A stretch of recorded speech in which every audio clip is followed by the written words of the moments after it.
Bonjour et bienvenue en direct du Salon de l'Agriculture. Bonjour à vous qui êtes ici face à Village Semences dans les allées du hall 2 du Salon de l'Agriculture, et bonjour à vous tous aussi qui nous suivez sur les réseaux sociaux, YouTube, Facebook, Twitter, @stop-intox et @Village Semences. Nous ouvrons aujourd'hui un dossier délicat dossier qui est celui des pesticides. L'agriculture peut-elle se passer de pesticides? C'est une vaste question. Sur Twitter, Alexandre va vous le dire dans un petit moment, lui qui est la vigie des réseaux sociaux, pardon. Selon vous, donc, sur Twitter, la question c'est, selon vous, les producteurs bio utilisent-ils aussi des pesticides? Pour en parler, j'accueille Nicole Ouvrard, qui est directrice de la publication d'un grand journal. Alors vous allez nous expliquer ce que vous écrivez dans ce journal, vous vous adressez au monde agricole. En face de vous, Thomas Ducamp est agriculteur. Demain la terre, c'est écrit sur votre joli polo. De l'autre côté, c'est également écrit sur votre polo. Vous représentez les vergers éco-responsables, Éric Martineau. Et puis, pour terminer, Delphine Gay, l'Union des industries de protection des plantes. C'est un peu la pharmacie des plantes. Hein, c'est un peu comme si vous étiez l'union des pharmaciens. Mais là, ça ne s'applique pas à la santé humaine, mais ça s'applique aux plantes. Alors, j'ai une première question à vous poser avant de me tourner vers Alex qui scrute les réseaux sociaux. J'ai l'impression, ça n'est peut-être qu'une impression, vous allez m'aider à la démentir ou non. Je vais me tourner vers vous, Thomas Ducamp. J'ai l'impression que les agriculteurs ont été habitués à utiliser des pesticides, des fongicides, des phytos de façon générale. C'est une espèce d'habitude de travail, ils ont du mal à en décrocher. Vrai ou faux? Info ou intox? C'est vrai que culturellement on a appris à s'en servir, c'était le mode de production dominante, mais clairement l'agriculture avance très vite et je pense qu'il y a une vraie volonté du monde agricole de trouver des solutions, d'aller vers autre chose, de produire mieux. Et il y a vraiment une qualité de l'alimentation en France qui progresse tous les jours. Donc il ne faut pas paniquer sur le sujet. On bosse dessus, on est au boulot et il y a plein de choses à faire. Bien, Éric Martineau, même question. Est-ce que c'est pas un usage un peu facile? Non, parce que nous, dans les vergers, justement, en éco-responsable, on favorise tout ce qui est la biodiversité. On va chercher tout ce qui est bien dans l'agriculture raisonnée et la lutte biologique. Donc les techniques évoluent, comme mon prédécesseur et collègue le disait, mais nous, on limite les interventions. C'est vraiment l'objectif, quoi. Alors, il y a un décalage assez fort entre le discours public et la réalité des pratiques, et peut-être même la faisabilité des pratiques, la question du progrès. On peut effectivement inviter les acteurs de la production à changer leur modèle de production, leur méthode. Encore faut-il qu'il y ait des solutions alternatives. Il y a un dossier qui est très emblématique, c'est celui du glyphosate. Je vais vous demander votre avis, Delphine Gay. Emmanuel Macron, le 23 février, c'est tout récent, disait sortir du glyphosate sous 3 ans. Pour les agriculteurs, il ne faut pas voir ça comme une contrainte, mais comme une opportunité. La question c'est, est-ce que c'est possible? Enfin, vous voyez, la problématique, c'est pas ce qui est souhaitable, c'est ce qui est réalisable. Alors oui, bonjour, tout à fait. Aujourd'hui, la réponse va être courte et claire. Non, ce n'est pas possible. On n'a pas d'alternative, c'est-à-dire que nos entreprises qui produisent ces produits phytosanitaires, fameux pesticides, n'ont pas de solution dans leur programme de recherche à trouver une alternative au glyphosate. La solution passera plus par une approche combinatoire. Vous parliez des méthodes de protection des plantes des agriculteurs. Est-ce que vous savez qu'aujourd'hui, en France, plus d'un agriculteur sur 2 utilise des produits de protection des plantes utilisés en agriculture biologique? Oui. Personne ne le sait. Bien sûr. Donc demain, en fait, on se base plutôt sur une approche combinée, à la fois par la génétique variétale, le machinisme, les produits de biocontrôle, mais je peux vous développer. Alors il y a le discours public qui consiste à dire stop. C'est facile, hein. On décrète que telle ou telle solution serait idéale. Il y a l'idéal et il y a le réel, comme disait Jean Jaurès, hein, tendre vers l'idéal, composer avec le réel. Parfois, techniquement, c'est impossible, c'est ce que je retiens. Alors, dans certaines cultures, techniquement, c'est impossible aujourd'hui. Il va falloir Mais ça le sera toujours ou pas? Non, parce que la science évolue, la science progresse. Aujourd'hui, pour vous donner une idée, le marché de la protection des plantes, c'est 5% de produits de biocontrôle, ces fameux produits qui vont utiliser, voilà, D'accord. c'est 5% aujourd'hui, mais donc il y a 95% de chimie conventionnelle, soit mimétique pour l'agriculture biologique, soit de synthèse pour l'agriculture conventionnelle. Et d'ici à 2025, on sera à 15%. Donc c'est quand même une progression importante. Bien sûr. Mais il restera toujours 85% de produits de chimie conventionnelle. Bien, Nicole Ouvrard, vous dirigez un grand journal agricole, vous êtes au contact du monde agricole, des agriculteurs aussi. Quel est votre regard sur ce débat qu'on a dans la société aujourd'hui? Alors, il intéresse tout à la fois le grand public. On va dire qu'il y a plusieurs théâtres d'opération. Il y a l'opinion publique, avec parfois le levier de la peur, de la menace, qui sont régulièrement utilisés. De l'autre côté, le monde agricole qui, je pense, lui, a entamé bien avant l'opinion d'ailleurs cette transition vers un modèle de production un peu plus vertueux. Quel est votre regard de journaliste? Alors, donc, je me présente, donc je suis directrice des rédactions d'un groupe de presse qui s'appelle Réussir Agra, qui s'adresse à la fois aux agriculteurs et aux professionnels de l'alimentation, c'est-à-dire industrie agroalimentaire, organisation agricole, etc. En fait, ce qu'il faut voir, c'est que la difficulté sur ce sujet-là, c'est qu'on veut caricaturer et voir les choses soit toutes blanches, soit toutes noires. En fait, les choses sont plus complexes que ça. C'est évident que les agriculteurs ont trop utilisé de pesticides et de façon systématique parce qu'on présentait aux agriculteurs qu'à chaque problème, il y avait une solution chimique. Aujourd'hui, on n'est plus dans cette approche-là. Les agriculteurs l'ont pris en compte. Et ce qu'il faut voir, c'est qu'au-delà... Vous le situez à quel moment de l'histoire, ça ?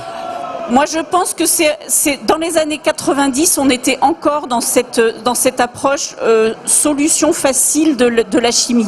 C'est à partir des années 2000 où les choses ont évolué. Et on peut dire qu'à partir des années de 2010, là, il y a eu une explosion, une attaque en fait de la société vis-à-vis des agriculteurs, où ils avaient une vision, on va dire, idyllique et folklorique de l'agriculture, et on est tombé dans l'autre extrême où tout est mauvais, les agriculteurs travaillent mal, ils nous intoxiquent. Aujourd'hui, au-delà de l'évolution du biocontrôle, je pense qu'en fait la France est en train de devenir une sorte de laboratoire, parce que effectivement la pression sur les pesticides est très forte en termes sociétal, et les firmes sont en train d'utiliser la France aussi comme un laboratoire pour développer des nouvelles solutions, parce qu'on sait très bien que ce qui se passe en France, ça va se passer ailleurs, notamment aux États-Unis. Ça commence déjà de façon importante, et il y a un temps d'avance, je dirais, au niveau de la France. Dans le domaine agricole, c'est un peu l'inverse des modèles économiques. Quand il y a de la croissance aux États-Unis, 5 ans plus tard, il y a de la croissance en France, en Europe, de façon générale. Là, c'est l'inverse.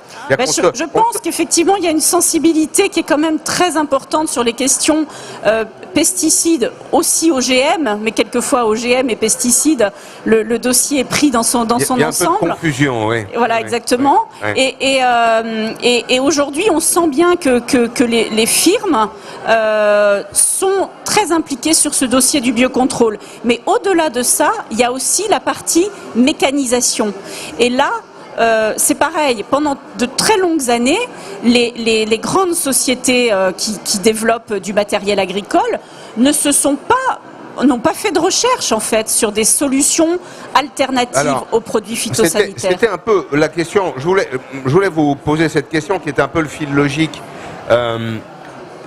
Est-ce qu'il n'y a pas eu finalement une forme de rente, vous voyez, dans le secteur des pesticides? Au fond, c'était des solutions assez confortables, ça marchait bien. Alors, en même temps, il y avait la demande de la société. Mais je vais jusqu'au bout de ma question. La demande de la société, c'est au lendemain de la Deuxième Guerre mondiale. Il y a un besoin important. Il faut ramener de l'alimentation dans les villes. Il faut développer une agriculture plus intensive pour nourrir une population de plus en plus large, de plus en plus exigeante. Alors, il y a ce que vous évoquez, la mécanisation. C'est peut-être un des éléments de la révolution. Et puis, l'utilisation de la chimie. Alors, on pourrait se dire, mais on a toujours utilisé des médicaments pour soigner les individus, pourquoi pas les plantes? Mais malgré tout, est-ce qu'il n'y a pas eu quand même un peu une politique de rente dans ce domaine? En fait, ce qui s'est passé, c'est que, comme le disait Nicole Ouvrard, la France est le pays de l'histoire de l'agriculture, que ce soit au niveau des semences, des produits phytosanitaires ou même du machinisme. Ce qui fait que dès les années 40, on a eu la première réglementation de l'utilisation des produits phytosanitaires. Et en effet, à cette époque-là, on a demandé aux agriculteurs de nourrir la France, de devenir autosuffisants. Donc ils ont trouvé des approches génétiques. C'est l'INRA qui a orienté Et à cette époque-là, mais je suis pas totalement d'accord parce qu'en fait, l'agriculture... C'est bien que vous soyez pas d'accord. C'est mieux dans un débat. Non, parce que l'agriculture a très tôt pris en compte... En fait, les agriculteurs, ce sont les protecteurs de notre biodiversité. C'est les acteurs de notre territoire. Et dans les années 60-70, avec les premiers livres autour, par exemple, de Madame Rachel Carlson, on a très tôt changé nos pratiques. Dans les années 70, on a fait des progressions sur le degré de précision de la chimie des plantes, de la médication des plantes, ce qui fait qu'on a réduit les doses, on a amélioré la précision. Et figurez-vous que le biocontrôle, ça date pas d'aujourd'hui, ça date des années 60. L'INRA a fait une superbe découverte avec les fameux trichogrammes qui permettent de lutter contre la pyrale sur le maïs. Ça date des années 60. Le biocontrôle, ça date pas des années 2000. Donc en fait, le biocontrôle, dans ce cas-là, on va utiliser un insecte parasite qui va parasiter naturellement les parasites des plantes. Donc c'est une petite guêpe qui va aller tuer la larve de la pyrale qui, elle, croque le maïs. On organise une défense des plantes en combinant, c'est ça, des espèces. J'imagine que c'est ce que vous faites. Je crois que c'est ce que vous avez beaucoup fait dans le secteur de la pomiculture et de la poiriculture. Vous avez organisé la guerre entre les insectes pour réduire l'usage des intrants. C'est ce que l'on fait justement dans nos vergers. Nous maintenant, plutôt que d'intervenir, on essaye de favoriser donc toute cette, par exemple les plantes, les plantes naturelles. Moi par exemple dans mes vergers, je ne tombe plus l'herbe, je laisse monter. Ainsi j'attire les insectes butineurs. Ils se mangent entre eux et on arrive à réguler les populations comme ça dans nos vergers. Et après, on prend aussi des techniques qui sont utilisées en bio, telles que la confusion sexuelle. C'est-à-dire qu'on diffuse des phéromones dans les vergers, les mâles sont perturbés justement par ces odeurs de femelles, n'arrivent pas à s'accoupler, il n'y a pas d'œuf, il n'y a pas de verre, mais il n'y a pas de traitement non plus sur la pomme. D'accord. Voilà. C'est très significatif ou c'est marginal? Ah non, c'est une obligation maintenant même en verger responsable. Bien sûr, alors c'est une obligation, mais est-ce que le biocontrôle intervient pour beaucoup dans la lutte contre les nuisibles? Oui, parce qu'on commence déjà, je veux dire même par le choix des variétés de pommes, déjà dès la plantation si on peut. Si une variété est tolérante aux maladies, vaut mieux celle-là plutôt qu'une autre. Mais après, il y a tout l'environnement qui est avec les haies, les jachères, les bandes fleuries. Et puis on favorise aussi, je sais pas, par les nichoirs. On accompagne la nature. On n'essaye pas de la réguler. Les nichoirs pour les oiseaux, c'est ça? Oui, parce que les mésanges, il faut savoir qu'une mésange mange son poids tous les jours en insectes. Ah oui. Voilà. Mais juste pour répondre à votre question, aujourd'hui, le biocontrôle, on peut considérer que toutes les productions sous serre en France sont quasiment à 100% utilisatrices de méthodes de biocontrôle. Oui, quasiment. Thomas Ducamp, ça vous parle tout ça? Oui, bien sûr, tout à fait. Donc on utilise aussi le biocontrôle dans nos productions. C'est vrai qu'il y a quand même, il y a eu un retard, je trouve quand même. Enfin, on a mis du temps à démarrer. Il y a eu quelques poussées sur certaines filières. Il y a eu des solutions qui ont été trouvées. Mais c'est vraiment maintenant depuis 5 ans qu'on bosse dessus et qu'on trouve des solutions. Mais comment travaillez-vous? Est-ce que vous le faites collectivement? Vous le faites dans un cadre syndical, associatif, informel? On travaille entre producteurs. Là, chez Demain la Terre, par exemple, on fait des comités techniques entre productions pour échanger sur les solutions qu'on peut avoir sur les différentes filières. Et il y a un échange des bonnes pratiques. Absolument, oui. On communique, alors on n'a pas forcément les mêmes problématiques, mais bien souvent la logique intellectuelle pour trouver les solutions est la même. Et donc c'est de ça qu'on peut s'enrichir. C'est vrai que nous, par exemple, en pommes de terre, on s'est refocalisé sur la vie du sol.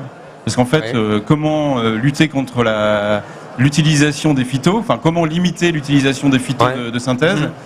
La base, ça a été de se dire, on va relancer le sol, on va le rendre plus fertile, on va remettre une agriculture du vivant au service de la plante, et on va une plante qui sera en bonne santé, qui sera renforcée. Elle sera moins sujette aux attaques de maladies, moins sujette aux attaques d'insectes. Et on aura une production qui se fera beaucoup mieux, d'une bien meilleure qualité, quoi. Il n'y avait pas un projet de pommes de terre OGM qui aurait permis, résistante au mildiou notamment? Ouais, enfin, vous savez, il y a déjà des résistances qui existent dans la nature sur les plants de pommes de terre. Ça a été intégré par des techniques Non, Pas le c'est un milieu. Il y a quand même de la résistance. Sur le mildiou, il y a des grosses différences entre les variétés. Non, mais justement, cette variété OGM, elle avait la particularité d'avoir été rechercher un gène dans une ancienne variété de pommes de terre. Oui, c'est Donc ça. on Ouais, était mais de ça- pommes de terre, pommes de terre. C'est un Voilà. croisement, c'est un croisement de pommes de terre. C'est ça pommes de terre, Ouais. pommes de terre, mais on Ouais. était passé par la transgénèse, tout à fait. Aujourd'hui, moi, je suis aussi agriculteur bio de pommes de terre, donc je connais quand même le sujet. On a des variétés qui sont assez résistantes. On arrive avec des solutions simples à enrayer le mildiou. Alors, c'est sûr que quand il y a des très grosses attaques, c'est compliqué, mais malgré tout, on a quand même de la génétique qui évolue. On n'a pas besoin d'aller chercher l'OGM. Je pense que il n'y a pas une volonté sociétale de la France, du consommateur, d'utiliser de l'OGM. Aujourd'hui, c'est le consommateur qui décide, c'est lui qui paye le produit. S'il n'a pas envie d'OGM, il ne faut pas forcément aller C'est le vrai. faire, quoi. Mais il faut en même temps peut-être l'informer, lui dire que les agriculteurs sont pris un peu entre deux feux. On va aller vers toi, Alexandre, mais entre deux feux, je m'explique. D'un côté, la société leur dit qu'il ne faut plus utiliser de phyto. Oui. De l'autre côté, on dit la génétique qui permettrait de réduire l'usage des phytos, il ne faut pas y toucher non plus parce que c'est contre nature. Oui. C'est un peu une impasse quand même. Oui, oui, tout à fait. C'est vrai que ce sont des injonctions qui sont données aux agriculteurs et qui sont contradictoires. Donc c'est vrai que les agriculteurs ont du mal à s'y retrouver. Et il faut quand même aussi dire que effectivement, dans les milieux fermés comme les serres, on peut faire des choses assez faciles parce que les insectes de biocontrôle sont là, ils vont pas bouger. Bon, quand on est dans un espace ouvert, les solutions sont plus complexes. Et notamment en grande culture, c'est vrai que là encore aujourd'hui, les solutions de biocontrôle sont faibles, il y en a peu. Du coup, les agriculteurs doivent être assez inventifs, quoi. Donc on va être effectivement sur la vie du sol, sur la couverture des sols en hiver, sur des techniques de travail du sol, mais Sur c'est la surveillance complexe. digitale. On a Surveillance fait digitale, hier, les outils d'aide à Bien la sûr. décision, Ouais. Absolument. effectivement le digital, les caméras, tout ce qui concerne aujourd'hui on voit qu'il y a de la recherche qui est relancée, notamment sur le matériel agricole qui apportera des solutions. Mais ça, c'est plus pour le désherbage. Pour tout ce qui est insectes et tout ce qui est contrôle des maladies, là, les choses sont quand même encore complexes. Bien, Alex, les réseaux sociaux, les questions, Twitter. Moi, j'ai une question un peu politique parce qu'avec tout ce débat, on a parlé d'un deal au niveau du gouvernement pour s'assurer le vote des écologistes. Est-ce que vous êtes d'accord avec ça? Autour des intrants, c'est ça? Autour des intrants. La réduction. Moi, je dirais que c'était vrai dans le gouvernement Hollande. Parce qu'il y avait effectivement une volonté de garder les écologistes, en tout cas au début de l'élection de François Hollande. Dans ce gouvernement-là, j'en Ça ne suis les pas a pas- sûre. ça ne Aujourd'hui, les je a pense pas que c'est retenus. plutôt une demande de fond de la société et sur lequel plus aucun gouvernement ne prendra le risque d'aller contre. Nous Oui. agriculteurs, on Oui. fait pas du politique, quoi. On travaille avec nos tripes pour nos consommateurs. Ouais. Enfin, On, vous êtes citoyen. on est citoyen, Ouais. mais on a une responsabilité et on n'est pas en communication, on est en production. Oui. Et Permettez-moi d'avoir des doutes.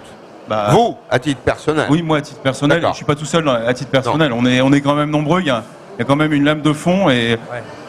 j'ai pas- Oui, c'est ce que je voulais dire aussi, parce que moi, si je prends mon exemple aussi, et mes collègues sont pareils, moi j'ai hérité de la terre de mes grands-parents et j'ai envie de la transmettre, je veux dire, à mes successeurs. Elle était comme elle était, mais elle était saine, et je voudrais pas qu'un jour, je sais pas, mon petit filleul me dise, mais tonton, la ferme, on peut plus rien faire, tout est pollué, quoi. Donc, Ouais. nous, on développe et on entretient cette nature, mais on a ce devoir de la transmettre en bon état. Et je vous rassure, justement, on le fait, et je pense qu'on le fait Mais tous, quand même. vous n'avez pas à me rassurer.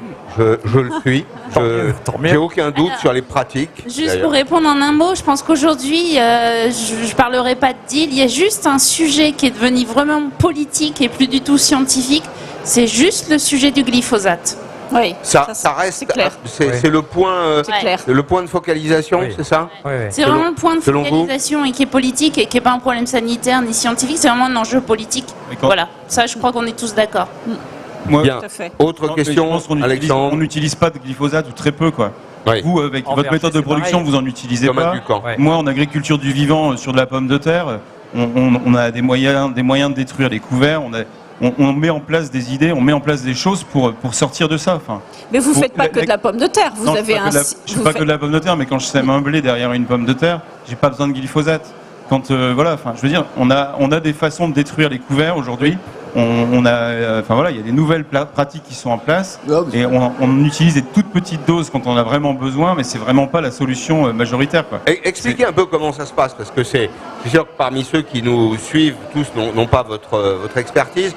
Donc il y a une agriculture de préservation des sols. On utilise un peu de glyphosate, dans certains cas d'ailleurs. Ça peut être 1,5 litre à l'hectare, ce qui est très faible. Simplement, ça permet de ne pas labourer la terre, de ne pas la retourner. Vous travaillez avec des couverts, mais des couverts, c'est ce qu'il y a sur le sol. Qu'est-ce que c'est en général? C'est des mélanges d'espèces qui sont adaptés Qui couvrent le sol. qui couvrent le sol, qui utilisent l'espace, qui s'enracinent à des profondeurs différentes, qui font vivre les bactéries du sol. Alors il y a beaucoup Oui, c'est ça. Et on essaie des méthodes de destruction complètement alternatives. Lesquelles, par exemple? Par exemple, on est capable de mulcher et de positionner des bactéries lactiques pour dégrader la matière organique, pour transformer l'humus de surface en un humus stable, et donc enrichir le sol et éviter l'usage du... D'accord. Modifier le pH de surface, modifier la capacité de germination des plantes en surface, et donc éviter l'usage du glyphosate. Alors, on n'a pas énormément de recul là-dessus, on bosse là-dessus, et Ça marche ou pas? il y a des choses qui marchent, et on va trouver des solutions. De toute façon, on n'a pas le choix, quoi. Non, mais En fait, la difficulté en agriculture, Oui. c'est qu'une année, ça va marcher. L'année suivante, les conditions climatiques sont soit beaucoup plus douces, soit beaucoup plus froides, Oui. etc. Oui. Et ce qu'on a mis en place va moins marcher. Donc, on est toujours sur du vivant et en fonction de la météo. Et c'est un petit peu ça la Non, mais, difficulté. alors, quitte à mettre les pieds dans le plat, autant le faire maintenant.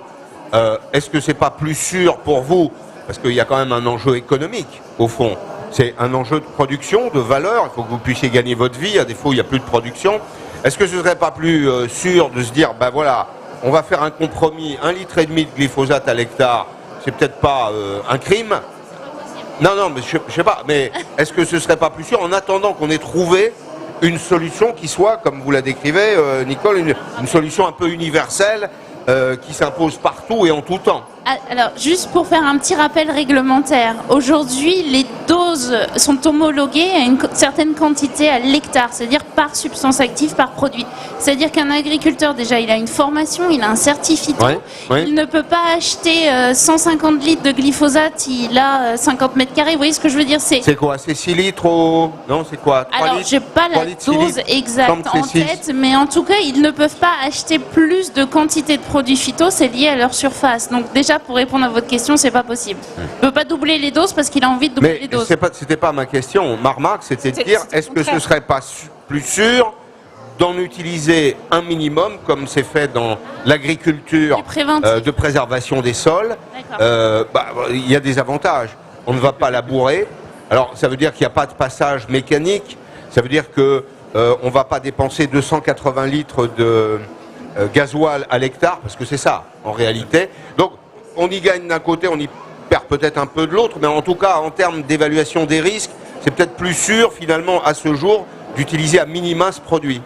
De toute façon, aujourd'hui, pour les surfaces céréalières, on n'a pas la solution. Il n'y a pas de il n'y a solution pas une solution alternative D'accord. qui est complètement satisfaisante. On cherche des choses. Donc moi, je suis conventionnel. En conventionnel, le glyphosate, je m'en sers vraiment comme ultime recours. Voilà, le but, c'est d'en sortir. Ouais. Quand je suis en bio, c'est vrai que détruire des couverts en bio, c'est beaucoup plus compliqué parce qu'on n'a pas le glyphosate, on n'a pas le droit au phyto. Non. Donc là, on fait 100. Mais je dis pas qu'on a des repousses, je dis pas que voilà, on a des interventions manuelles, on doit intervenir plus mécaniquement pour détruire les intercultures. Mais on a besoin aussi de ces intercultures, on a besoin aussi de cette agriculture du vivant en bio, parce que de toute façon, on peut pas travailler les sols sans l'alimenter. Et il faut vraiment remettre le carbone au cœur de l'agriculture. C'est l'avenir de notre métier. C'est la seule façon de recréer de la fertilité et de donner des vraies perspectives à l'agriculture pour demain, quoi. Bon. Ce qui est frappant, enfin moi j'observe beaucoup de secteurs économiques, des hautes technologies jusqu'à l'industrie du transport et du transport aérien notamment, mais je ne connais pas de secteur qui est autant engagé dans la recherche, qui est Tout à fait. autant engagé dans la transformation de son modèle que celui de l'agriculture. Je ne sais à pas fait. si vous en rendez compte, vous, parce que vous vivez Bien au sûr. contact permanent, mais il y a peu de secteurs dans lesquels les professionnels se sont autant remis en cause. D'ailleurs, effectivement, le secteur des semences, notamment les entreprises de semences, ont un niveau un taux d'investissement dans la recherche qui est plus élevé que bien d'autres de secteurs. J'ai pu, peut-être que Delphine connaît le chiffre parce que elle vient de ce secteur-là auparavant, mais effectivement, on a une agriculture et à la fois au niveau des agriculteurs, c'est peut-être un peu la nouveauté aujourd'hui, c'est que pendant pas mal d'années, les agriculteurs confiaient la recherche uniquement aux firmes ou aux distributeurs. Aujourd'hui, les agriculteurs, depuis une vingtaine d'années, se sont réemparés la recherche. Enfin, du On va débat, dire peut-être. d'application, Plus que le l'article. développement Ouais. Enfin, ils sont sur leur exploitation. pas chimistes ou chercheurs. Non, mais ils vont chercher des nouvelles méthodes de production. Et ça, je pense qu'il y a un vrai mouvement. Je ne sais pas si vous êtes d'accord tous Alors, les deux, complètement. mais il y a une vraie évolution depuis une vingtaine d'années, une quinzaine d'années, où les agriculteurs créent des groupes sur les réseaux sociaux. Ils sont repartis sur le fait de D'accord. s'emparer Bien. eux-mêmes de leur propre recherche. Bien, vous êtes sur le plateau de Stop Intox. Alex, ne t'impatiente pas, on revient dans 3 minutes avec toutes les questions que vous nous posez sur les réseaux sociaux. Vous êtes ici au Salon de l'Agriculture, au SIA, merci de votre fidélité. Vous êtes aussi précisément sur Twitter, on peut suivre l'émission sur Twitter, mais aussi sur YouTube, sur Facebook. Et nous nous demandons aujourd'hui, nous nous posons cette question simple, l'agriculture peut-elle se passer de pesticides? A tout de suite.